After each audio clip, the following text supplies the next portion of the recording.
voilà donc mbokk yi waxtaan wi day dox di wéy comme ni ngeen ko miinee ni ko suma waa jëlee xam naa manqué sàn lox du ñàkk mi ngi ñuy seetaan Djiby Sarr. waa Djiby maa ngi lay nuyu yow ak sa soxna maa ngi lay nuyu bu baax a baax. macha allah yal na yàlla defal ko jàmm. sëñ Saliou ñu ñëw ci benn sujet boo xam ne yàgg nga cee addu yàgg nga cee wax mais on a comme l'impression Sénégal dañuy bëgg di fàtte. nga ñëw ci yor-yor déjà. ma fàttali leen dañuy bëgg dugg ci sujet bi laal foncier carnage foncier bi nga xamante ni sëñ Saliou moo lëmb réew mi nga yàgg ci am ay position waaye bii yoon nga def ci ay gëstu yu leer bi ci njëkk ñu daat koy leeral mooy Mansour Faye et Marième Faye ñoom ñaar rek ñu bénéficier plus de 2 millions de mètres carrés mu mel ni département de Dagana commune de Diama carnage foncier dans la zone de Mbundum donc ñu revenir ci détail boobu parce que mbokk yi étape par étape la ndax dossier foncier bi moom sëñ Saliou da cee def liggéey gu yaatu ak yor-yor kon ñu ubbee ko ak Marième Faye Sall ak frère am Mansour Faye lu toll ci 2 millions de mètres carrés ñu am ko ci ab dëkk. waaw xam nga ne li jaaduwul d'abord mooy Mansour. te nee na nag moom nee na légalement la ko amee nag ah. waaw d'accord waaw non dégg naa ko muy wax. waaw parce que man je m'attendais à mu ne musuma fa am loolu parce que dans un premier temps bi ku yor bindee. waaw y en a qui disait que non c'est de la diffamation c'est de fausses nouvelles et cetera. waaw mais comme man xam nga li may bind moom toujours yaa Moussa ci ay këyit laa koy teg. yu leer. coow lay bëri rek waaw non man ci ay këyit laay yore man moom loo xam ne yor ma ci ay këyit. jàppal ne du ma ci bind. lu ma bind rek yaa Moussa. neel Serigne Saliou mi ngi këyit yi téye ci loxoom. daal ay kër yu authentique donc ba ma gisee mbir yi fële dans le Diama ma gis ne Mansour mook Marième dañu bénéficier wu de ça c'est-à-dire ku ci nekk 1 million de mètres carrés kii soxna président bi la kii goro président bi la ñu jox leen terre yu toll noonu te Mansour moom nee na woy Marième li tax mu ñu jox ko foofu c'est pour ma fay bay ceeb di dimbali néew gi doole yi mais xam nga loolu nit xel mënu ko nangu madame déjà avait une fondation yow ci fondation bi yow yaa ngi dimbali nit ñi kay loolu kay je crois que en tant que femme du président je crois que tu as d'autres canaux pour ça mais li ci metti mooy yéen acquisition yooyu yéen a ngi ko am sous l'ère de Macky Sall su fekkoon ne sous l'ère d'Abdoulaye Wade la ko amoon man mën naa ci bañ wax mais yow yaa ngi am benn position boo xamante nii ci njabootu président nga bokk ba pare bénéficier wu de ça c'est parce que tout simplement da nga nekk du côté du pouvoir ba pare nekk aussi dans la famille présidentielle loolu moo waral nga am fa loolu te Mansour du loolu rek la fa am parce que dinañ jël soit ci yeneen du caaxaan du loolu rek la fa am ak branchement yi am ci fleuve bi yëpp tout ça non on reviendra sur ça du caaxaan du non ce n'est rien yaa Moussa par rapport ak li nga xamante kon 2 millions yi lancement la non du dara ak fa Omar Sow li mu fa am kooku li tax waxuma ci parce que aujourd'hui il n'est plus de ce monde mais moom aussi am na fa ay terres yoo xam maara day taale mais mënuma ci wax parce que newatu fi tey yàlla na ko yaara yërëm waaw donc Mansour waaw su taxawee wax ne woy légalement la ko am d'accord mais éthique moo la waroon na yóbbu Mansour ba nga xamante ne yow boo bokkee ci famille présidentielle da nga war a mën a éviter di am yenn yi am na ci réew yoo xam ne yenn texte sax dafay interdire que nekk ci pouvoir ba pare di bénéficier wu ci yenn privilèges yi exactement bu doon temps Wade nga am ko wala temps Abdou Diouf man awma ci problème mais yow yaa ngi sës ci président ñu dem daggal la fa terri noonu nga dem def ay branchements sur le fleuve Sénégal ba pare déggoon nga sax ñu naan am na fi benn ferme de 4 milliards boo xam ne moom la doom di gérer exactement waaw mais dañu waxante dëgg nag Mansour Faye même su defoon fi ministère su fi amoon 50 ans Mansour mënu fi glaner 4 milliards parce que j'allais vous demander loolu fan la jóg non fu mu dul jógee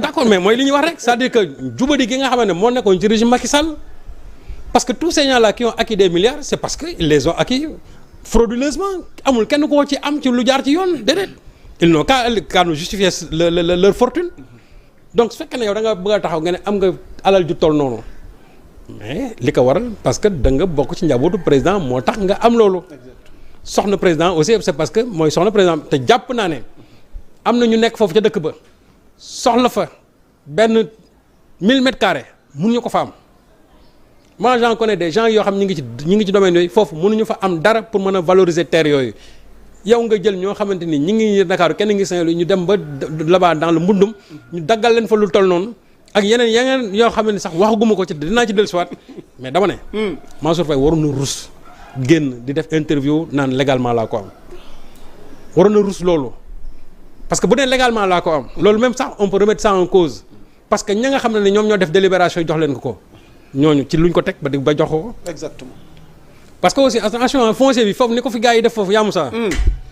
kon carnage bi foo ko natt weesu na. non jéggi na dayoo laa la wax la nekk fee non yàlla nañ dem ba ci kanam yaa Moussa les Sénégalais vont voir gis nga parce que. xam nga souvent bu ñuy wax foncier bi les gens se concentrent sur Dakar. waaw moo tax ma def ci taxaw seetlu pour nga revenir ci parce que dans Sénégal cette zone là dans cette zone de Mbundum foofu boo demee nga xam ne dafa jege fleuve bi foofu. mais li fa nekk ci scandale foncier kenn mënu la ko wax. man li nga ma ci wax moo ma gën a yéem branchement bi boobu fu mu ko teg. mais fu mu koy dul teg parce que tout simplement moom ci famille président la bokkoon c'est tout du leneen. alors donc gis nga dama ne nañu moytu. def yenn njombe yi ba pare génn bu justifier ko. dafa am loo xam ne tey. man jàpp naa ne bu Macky Sall ñëwuloon au pouvoir. Mansour Faye alal jooju muy wax du ko am. jàpp naa ne terre yooyu mu am foofu moog soxna Marème aussi loolu duñ ko am. man li ma gëmee république mooy. sama famille bu nekk au pouvoir sama belle famille bu nekk au pouvoir terewul li ma war a am laa war a am bu ñu fi jógee aussi la ma war a am laa war a am. mais awma lii mais tey ñoom ñëw nañu au pouvoir je dois bénéficier de privilèges pour am lii c'est-à-dire que loolu la xel mënul nangu te Mansour loolu la expliqué dans son interview que il a pu bénéficier de ça parce que simplement il appartient à la famille présidentielle mais su wóor na ko ne su bokkul woon ci njaboot président avantage yi mu am foofu du ko fa am soxna Marème avantage yi mu am foofu du ko fa am te loolu ñuy wax c'est cousu tout simplement de fil blanc parce que ne dafa bëgg a bay je ne sais pas ay ceeb ak yooyu pour dimbale néew gi doole. quand même loolu la indi non franchement Mansour il ne parle. waaw mais moom Marème dimbali néew ji doole yi. vraiment moo tax ñu am dimbali néew ji doole yi. waaw ñoom néew ji doole yi kay dañu leen waroon dimbali avant ñu ñëw au pouvoir.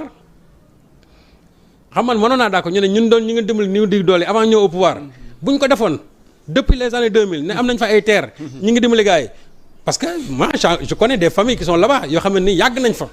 qui ont acquis des terres mais ñooñu depuis presque avant même 2096 ba léegi ñi nga valoriser terres yi foofu te am nañ fa ay hectares mais ñooñu maa ngi ak seen i délibération mais pourtant ñooñu ŋàññu ma leen parce que xam naa ne ñooñu ils sont dans l'exploitation agricole ñooñu dañuy créer ay emplois te ñooñu li ñuy def dañ ko teg ci yoon te xaaruñu président bi ñëw pour ñu mën a am loolu mais ñoom Mansour.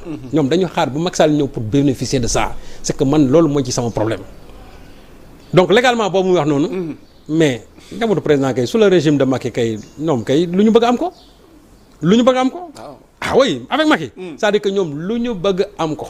donc amul benn maire bu mën a taxaw. ñu laaj la ne la jox man sangam nga ne du ma la ko jox. lu ko mooy tes jours sont comptés. donc ña leen daggal ñoom xam nañ lu tax ñu daggal leen foofu te loolu gënewu ci Mansour. parce que lam fa am ñun xam nañ ko. la ñu waxul xam nañ ko te ce qui est sûr et certain mooy nous reviendrons sur tout ça. en attendant de revenir mbokk yi jeexagul de yow mi seetaan Serigne Saliou di seetaan jotaay waxtaan wi ñu jóge Mbundum fële ca Dagana ñu ñëw fii ca Ngor Almadi ci beneen carnage foncier bu fa am tamit mu mel ni ki ñuy wax les Maliens Boubacar Yara ak Ousmane Djigué attributaires respectivement de 1500 mètres carrés et de 1224 mètres carrés ñu nekk des pontes du régime de Macky impliqués dans l'acquisition scandaleuse de ces terrains et que les valeurs du terrain maanaam dafay dikk ci 1 milliard 500 millions ak 1 milliard 224 millions ci ñoom ñaar kon lii xew na fii ci Ngor Almadi. mais bien sûr sous le régime de Macky Sall encore parce que ce nommé Boubacar Yara qui est un opérateur économique malien et aussi am ay problèmes de justice au Mali ci affaire foncier que je connais très bien que je connais très bien. ndax dama la doon laaj ndax du Boubacar Yara bi may. non du boobu. c'est-à-dire donc que je connais très bien donc moom qui a eu maille à partir avec la justice de son pays sur des histoires foncières léegi ñooñu dañu déployer ñëw fii. attention du dëy rek de. xam nga man quand je parle des Maliens je ne stigmatise pas. ok je ne stigmatise pas mais aussi c'est que dafa am loo xam ne réew dafa am nu muy doxee. parce que tu ne peux pas prendre un foncier aussi important dans une zone aussi stratégique nga jox ko ay nit comme ça yoo xam ne investir wuñu man su fekkee ne c'est des gens qui ont été porteurs de projet ñëw ne dañuy investir lii dinañ créer emploi nii man ne bu leen joxee foncier bi amuñ problème j'applaudis mais quand tu donnes à des gens yoo xam ne ñoom c'est pour faire un business avec ce foncier comme ni ko ñenn ñi defee fii et c'est là où ça pose problème te ñi ñu ko jox c'est pour faire un business foncier parce que soo xoolee par exemple je prends le deuxième cas avant ma ñëw ci Boubacar Yara. Ousmane Jigué. Ousmane boo gisee dafa am 6 délibérations xam moom lañ ko defal yoo xam ne ni ci même c'est-à-dire ci même titre foncier bi ñu dagal ko fii 204 fii 204 204 204 204 ba muy 6 fois ñu dagal ko c'est-à-dire sur le même titre foncier. ci ay lots waaw.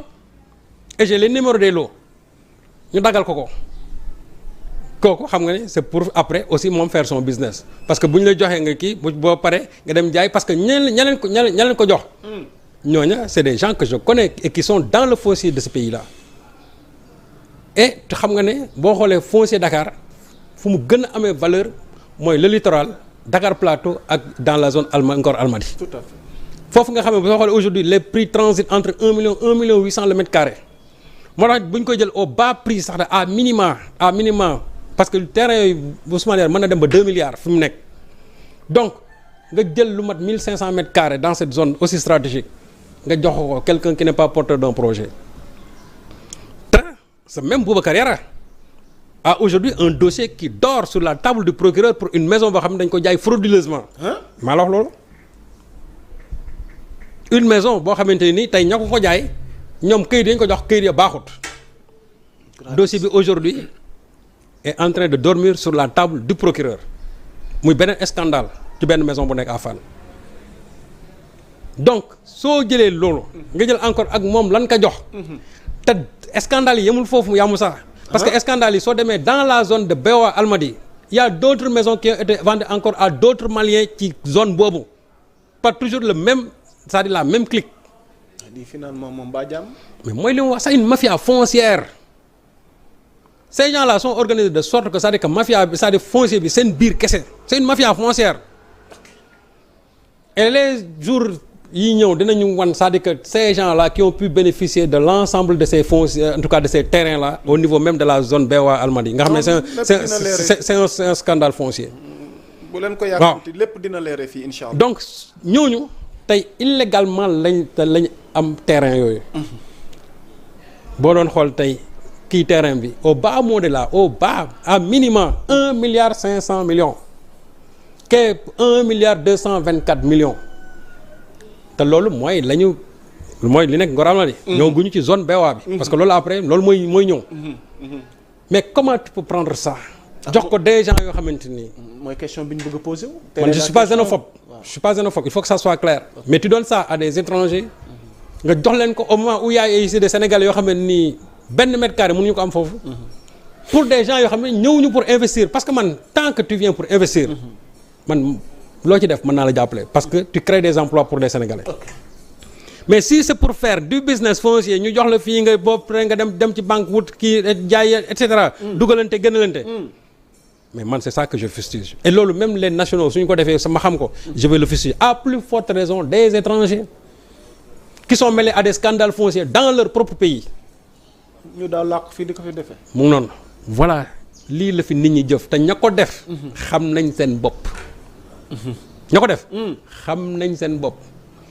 et je suis très surpris par la commission domaniale bi nga xamante ne ñoom ñoo leen attribué c'est-à-dire ñoo leen jox affaire yooyu. waaw j'allais vous demander cela donc parce que ñoom itamit. waaw bu amee lii am na fu mu jaar. waaw lu yëngu lu ne la ko yëngal. waaw parce que il y a eu d'abord le directeur de domaine qui a fait son rapport d'approbation la commission domaniale ba pare ñoom aussi daal di ne émettre un avis favorable. Et ça c'était en décembre 2023. feuilleton bi de moom xaajagul bay. Et à l'époque monsieur Mamadou Gueye était le directeur des domaines. Monsieur Mamadou Gueye c'était lui le directeur des domaines qui a donné ce rapport d'approbation et en même temps qui siège dans la commission domaniale qui donne un avis favorable. Et ce même Mamadou Gueye là qui se permet de traîner yor nee na yaay dañuy jox ñun circulation directe. looy leeral ci loolu. non dañ amul lu ñu ci leeral circulation directe bi. on l'a accueilli avec un grand bonheur. Parce que ça va nous permettre nous de faire la deuxième partie de notre travail. Vraiment ñun kay mbégte lañ ci am wax dëgg yàlla. daf la gën a yombalal. non mbégte kay lañ laal yaa ma kay naa la mbégte lañ ci am. lalal la tapis rouge. maa la wax loolu. parce que nee na il a une dignité à défendre.